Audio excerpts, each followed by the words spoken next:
Hi everyone, Mr. Sperber here, and today we're going to talk a little bit about conflict. A conflict is a problem. So anytime you hear me say conflict in this presentation, you can replace it with the word problem if that makes more sense to you. We are going to hit a number of different important points. We need to know what conflict means. We need to know when conflicts happen. We need to understand if conflicts are bad or not. And we need to know who conflicts impact. So that's a lot. We'll come back to it. First, the definition. Conflict is a problem within a person or between people. Now, did you know that? Not every conflict has to be between two or more people. You can have a conflict within yourself. And number two, conflicts happen whenever someone is not getting what they need. So think about that. Is there a time when you were not getting what you needed and it was no one else's fault? That would be an example of a conflict within yourself. First thing we're going to do is we're going to watch this little video, and I would like you to look out for each conflict that you see here.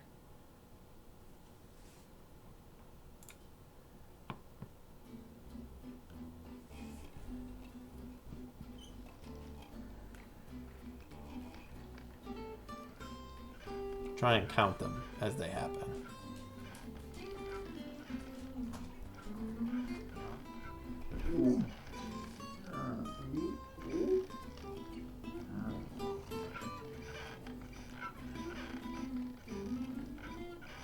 Are they getting what they need?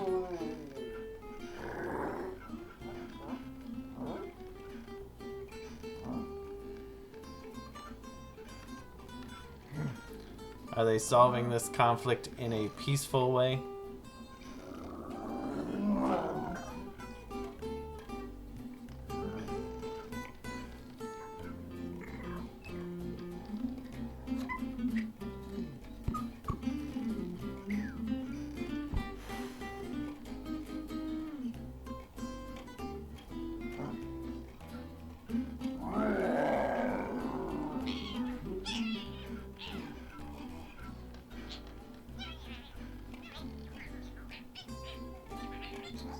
Pay attention to how their moods change through the video, too.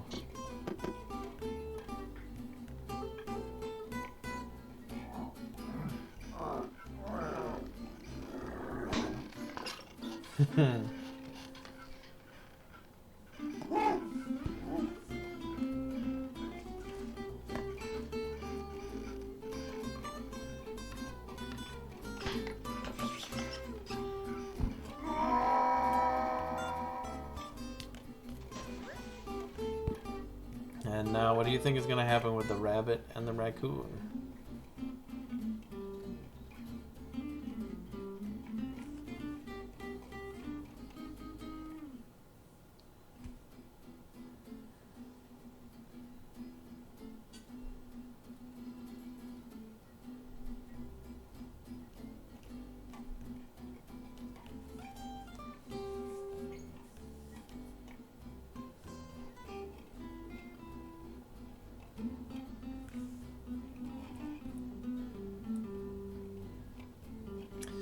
So I don't know about you, but I counted 5 separate conflicts, 5 separate problems in that video.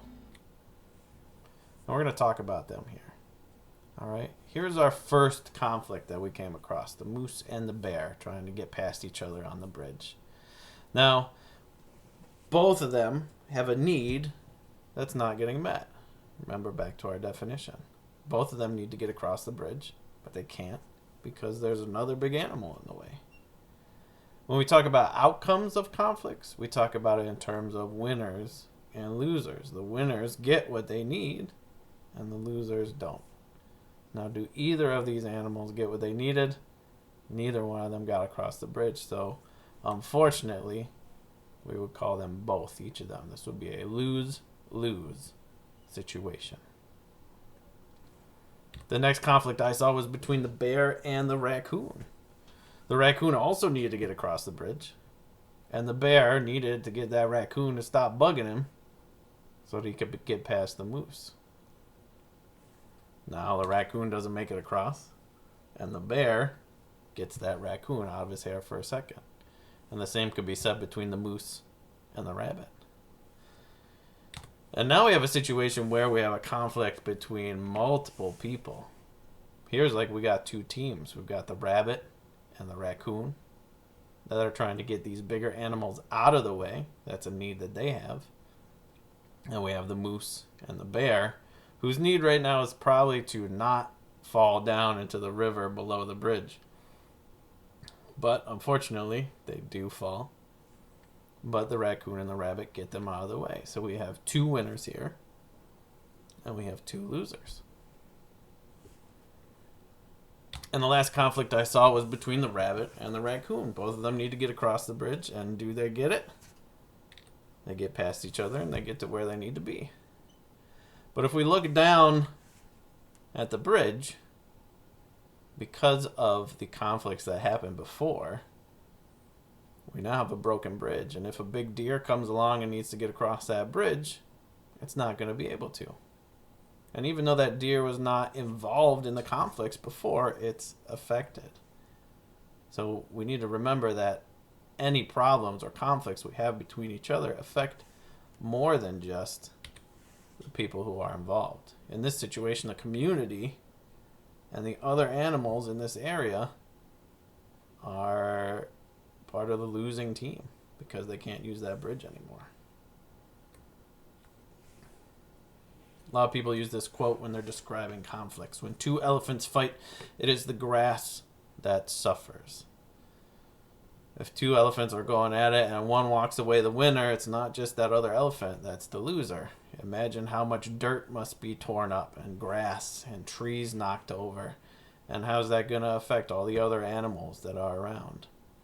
What about the birds that make their homes in the trees? What about the rabbits that have their burrows under the ground? And even though they weren't involved in the fight, they're affected. So these are the outcomes of conflict.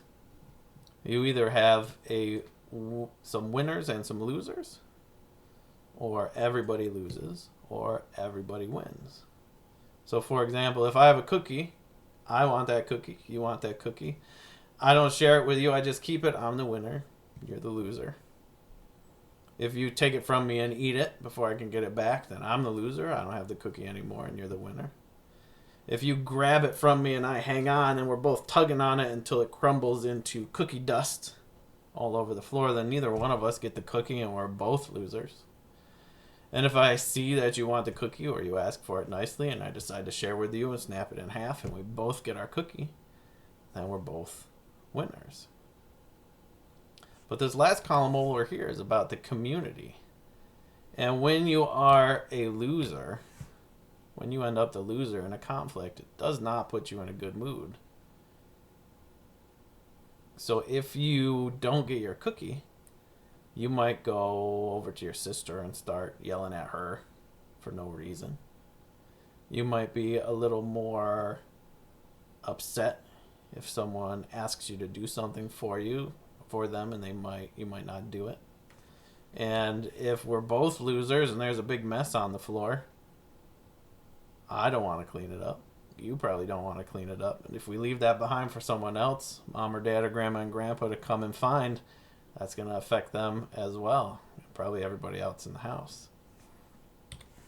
But if we both win, if we both get what we need, then we're in a good mood. We've kept and built up our star power so that we can stop and think and act with respect. And we can actually help people feel better rather than help them feel worse. So remember that conflicts don't just affect the people involved. Now, I like to use this book when we talk about conflict. This is one of my favorite kids' books, and it's not a book that people think of when they think of conflict very much. But let's look at it and see if we can find some inside it. The very first page. One Sunday morning, the warm sun came up, and pop! Out of the egg came a tiny and very hungry caterpillar. Page 1, we have a conflict. This caterpillar has a need, that's not getting met. When we get hungry, it means we don't have the food that we need. So this is our first conflict. He started to look for some food. On Monday, he ate through one apple, but he was still hungry. He still has a conflict. It's not solved yet. And is anyone else involved? Is there someone keeping food from him? I mean, he just ate a whole apple, but he's still hungry. It's just him, and it's not getting solved. On Tuesday, he ate through 2 pears, but he was still hungry. There's still a conflict there. There's still a problem. He still needs more food.